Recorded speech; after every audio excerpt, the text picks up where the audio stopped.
अस्सलाम वालेकुम, welcome to new blog. जनाब, जैसा कि आपको पता है हम जहाज़ बांडा के लिए हाइकिंग करके जा रहे हैं। इस व्लॉग में जी हम जहाज़ बांडा पहुंचेंगे। आज दा बच्चे जे खराब को यार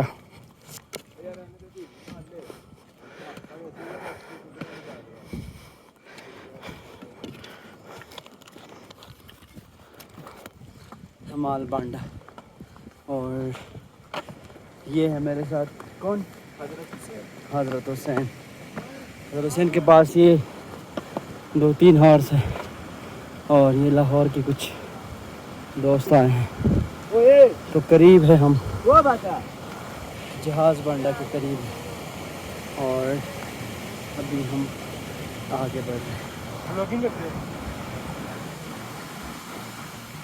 ये चिप्स का क्या कर रहे हो भाई?